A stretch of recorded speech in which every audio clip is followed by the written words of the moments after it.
welcome to the Knowledge Podcast series hosted by Adobe in collaboration with the Broadcast and Film magazine along with the Broadcast India show. Today we'll be interviewing Manas Mittal, a prominent and well-known film editor from the Indian film industry. Thank you so much, Manas, for being here. Manas, over to you. Can you tell us a bit about your background? I'm sure people would love to hear from you of what the recent, what you've been editing and what is coming on. Background in the sense, I'm originally from Delhi, did my schooling and graduation from Delhi, and then I got selected in a film school named Satyajit Ray Film and Television Institute in Calcutta. That's where I sort of built my foundations of learning film editing, and that's how I sort of met a bunch of people from the industry, from backgrounds of fiction and non-fiction and all kinds. And then around 2014 is when I came to Bombay to edit a feature film called Detective Byomkesh Bakshi, directed by Divakar Banerjee. And then ever since I've been here, have done a few titles along the way, and also done web shows, and now currently plus in the recent years I've been doing a fair bunch of work for Netflix India. So currently working on a show called Dabba Cartel, being directed by Hitesh Bhatia and being produced by Excel Entertainment and Netflix. We can't wait to see that. But tell us a little bit of how you got into video editing. So film editing, there is a slight difference here. I am somebody who's trained into dealing with narratives. And when we say narratives, it can be fiction, it can be non-fiction, non-fiction being documentaries, long format, so feature length or series oriented, or even short films. We have dabbled with training in television video editing as well, but primarily devoted most of my career to long format fiction editing per se. So I've specialized in fiction film editing, and I've done a few documentaries along the way, but most of my profile is fiction. So you said how did I get into this? So basically, I was obsessed with films ever since I was a kid, and I've wasted a lot of my parents' money on buying VCDs and DVDs and creating a bank of them along the way. And in my late teenage years and college time, I was pretty into theatre. And then around that time is when I sort of took this decision that I want to pursue this seriously. So back then, there were limited number of institutions in the country which were offering education, and I come from a family which takes education very seriously. So I knew I had to sort of learn the discipline before I enter. So there were these two premier film institutes, one in Pune and one in Calcutta. And the one in Calcutta sort of had these four dimensions: direction, sound design, cinematography, and editing. And it is actually through this process of elimination that I didn't want to sort of pursue the other three is how I landed up editing. And my professors in college also sort of said that it's not so bad. You have a knack for computers. Might as well give this a shot. And that once you get into the thick of things, then you can always sort of dabble with the other disciplines and see where you go. So you don't have to sort of, make all these decisions right at this time at the age of 19. So I was like, okay, great. If you say, then I'll sort of take this plunge. And then I've sort of not looked back ever since. I think that was the perfect choice because you're one of the leading editors in the Indian film industry. So I think you made the right choice with that. But tell me something, how do you collaborate with directors, other team members through your editing process? And also, what creative tools do you use for the editing? So, I mean, it's a tricky sort of discipline, film editing. It has a very strong technical foundation, but it's a lot of mind application. Say, for example, whatever tools we are using on set while shooting the film, they are very hardcore, technically inclined because of these bunch of equipments that we end up using. So there is a plethora of equipment that you see on a set.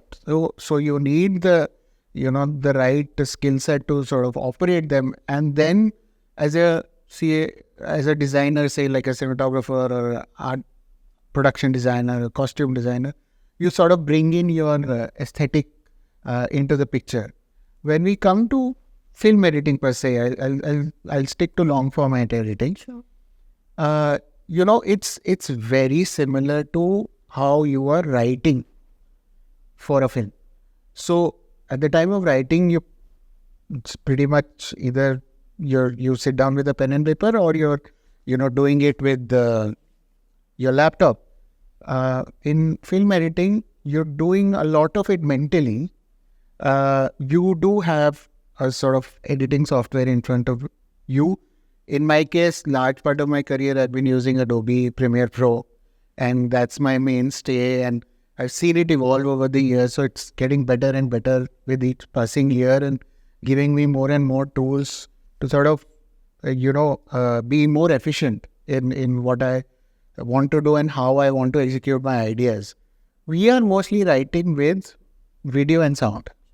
So when you work in fiction, there's a lot of preparation that has already gone into creating something. And then you've gone ahead and shot for 40 days, 50 days. Nowadays, when we are dealing with web shows, we're shooting 70, 80 days also. That's a lot of material that one is dealing with and goes through this rigor of, filtration right from the moment the shoot starts all the way till the first cuts are prepared of all episodes or a feature-length film. So we are mostly following what was on paper, what was planned, what was one prepared for. It's when you do that, and when you arrive at the first draft of it, that's when you start activating the writer in you. Yeah. So when you look at it, not always does it work on its own, and it's an ever evolving process, filmmaking per se. So you write something, then you find suitable locations for it, you are able to execute a lot of it, some of it you aren't. So then how do you sort of move ahead from there? Because the original idea that you sort of ventured out with, you may not have got it exactly like that. And along the way, you get new things also. So how do you assimilate all those ideas? Editing is where you assimilate all those ideas. So which means that there is a lot of mental application that is required. Which means that the tools then at your disposal have to be as, self-help like, if I may use the word. They have to be as less laborious but efficient at the same time for you. And I've been very sort of in tune with how Adobe has been,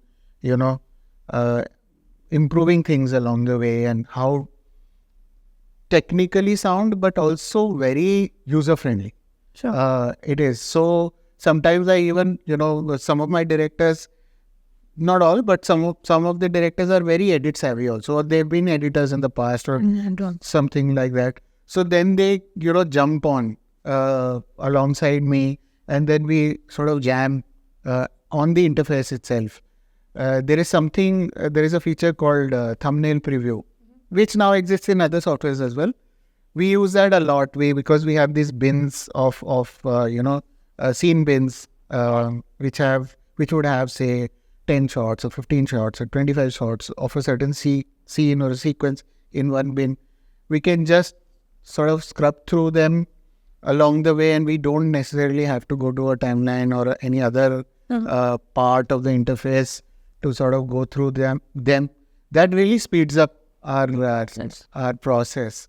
So it's a lot of these technical exchanges, but more than that, a lot of mind applications that structuring the story, understanding what comes where, how do we want to tell this story, are we 100% of committed to what was written, or do we want to now experiment with things? So it's a lot of this that happens on editing. So there's a lot of these creative decisions which are taken on the edit table, which are then sort of passed on to the other departments going ahead. So moving on to in the same lines like storytelling, do you see a difference in, because editing brings it all together, do you see a difference between the storytelling of a long film edit versus, something that is more towards the OTT channel, that is the shorter edit? Do you see a difference between the storytelling approach for your creative editing direction? By default, we have been trained a certain way, trained in thinking a certain way, and approaching our work in a certain manner. So we are always approaching it, from, our own understanding and our own aesthetic. So bottom line, the aesthetic doesn't change. What changes is that the time frame within which you have to make a certain impact. So the rhythms of a feature length film and a web series is different. And it has taken some learning along the way, because web series making is a recent phenomenon in India. And all of us, all of us technicians plus directors, producers, all of us have, it has taken us some time to sort of, grasp it. Once you get a handle of it, then you're just sort of shifting gears of, okay, this is what an episode requires, this is what a feature film requires. But although, I should add that in India especially, one was always partially trained for it, because the theatricals always had an interval in the middle. Right. So you were always dealing with 2 episodes in a feature film. So it sort of mentally, I think, subconsciously trained a lot of us. That's a good thing then. I wanted to ask you, what is the different versions that you've seen, or what excites you the most about, and what the recent trends are that you do use?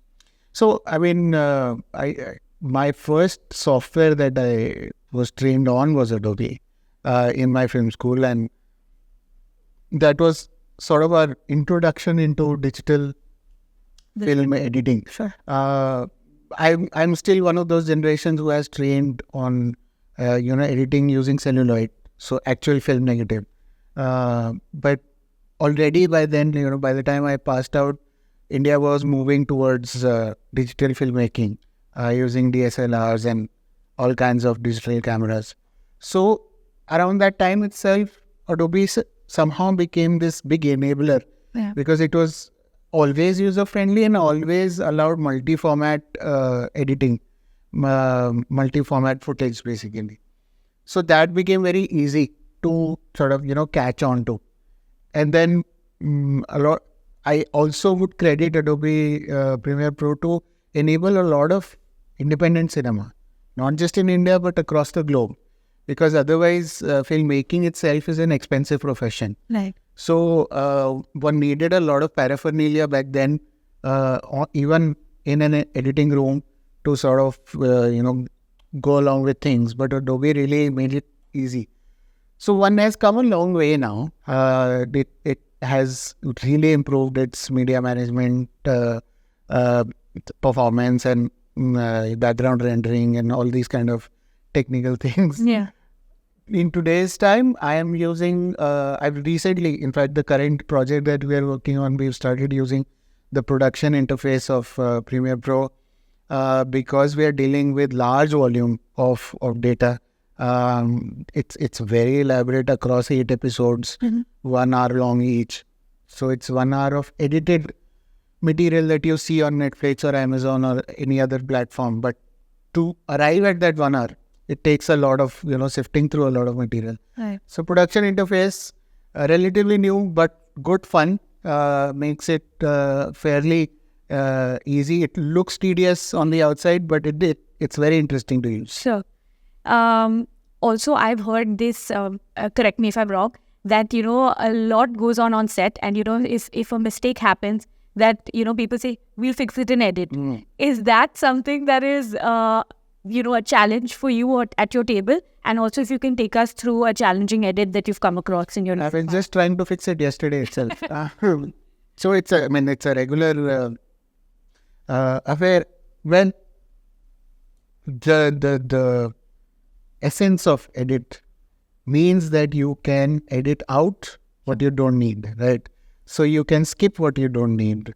Somebody will be editing this interview as well at some point, right? So the good part is that no film or video can be made or be broadcasted without editing. Even a one-take video requires some editing at some point. So this is always going to be part of the process, as much as shooting is, as much as anything else is.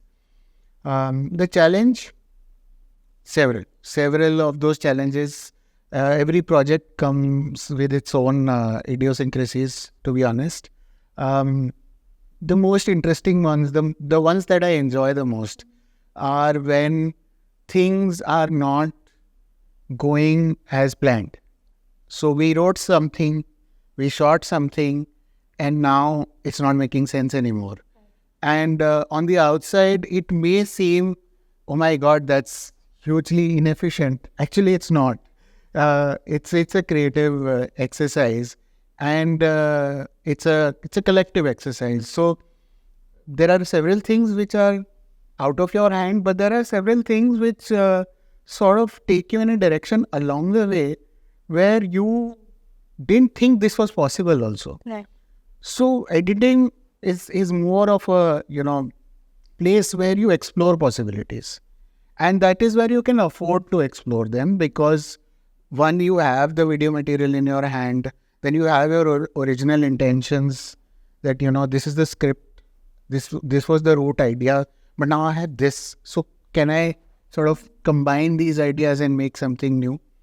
So the most fun for me is when we are playing around with narrative, playing around with structure. There have been times where we've clubbed a bunch of sequences. Say, for example, there was a film called Brahmanaman that I did. It's on Netflix back in 2015. And we had shot, it's a feature film, we had shot bunch of stuff. And when we came down to execute it, it's a comedy. It's a English language comedy set in Bangalore, India. And the comedy is a bit relentless. So what was happening is, when we read the 100-page script, we were in splits. Right. But when we were watching it, after 25-30 minutes, we got exhausted. As audiences ourselves, we were like, okay, move it along now. Yeah. How much do you want me to laugh? Or is that all that you want me to do? So that was something that, strikes you, and oh my God, collectively it didn't strike us on paper. So then now suddenly, what are you facing? You are facing that you need to crunch things. So now I have these bunch of sequences. One thing is supposed to be here, one thing is supposed to be there. Now how do I bring it together? How do I make it all together mean one thing? Right. So I did a lot of that kind of work on that film. A lot of throwing out of things, a lot of combining. Collection of scenes became montage.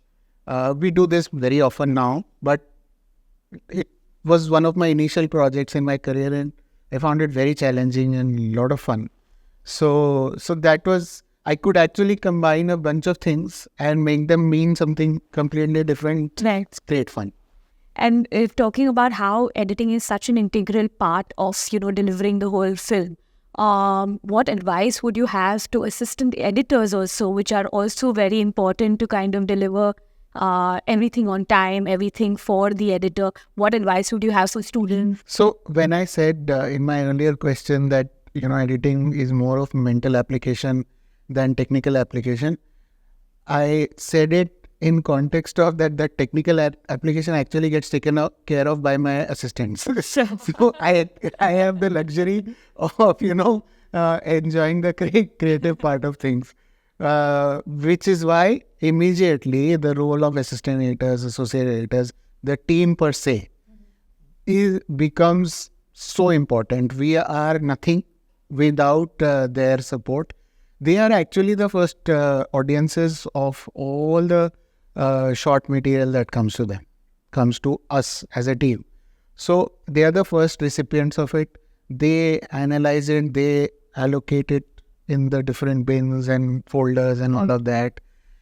And you don't do that exercise more than once in the entire project. And when I say a project, say a feature film or a web show or anything like that, it can long format work can span from 5 months to a year to even to 3 years. Right. I've been part of projects where I've been editing for 2.5 years also. Oh, wow. It doesn't happen non-stop, but it keeps on. The one person who is on that edit table through and through those 2.5, 3 years is the assistant editor. Sure. So she or he really needs to be on top of things technically first, and in terms of media management also, and then also be in the loop of what creative decisions are being made along the way.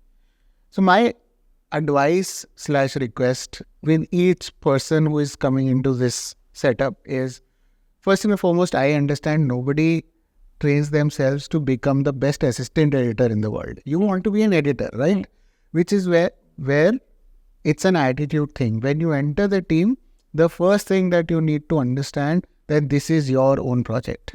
The more you care for it, the more ownership you take, the more concerned you are about the quality of the work that you are doing, the more efficient you will be. And you will be able to deliver whenever required. So that is very important, and be a very good listener.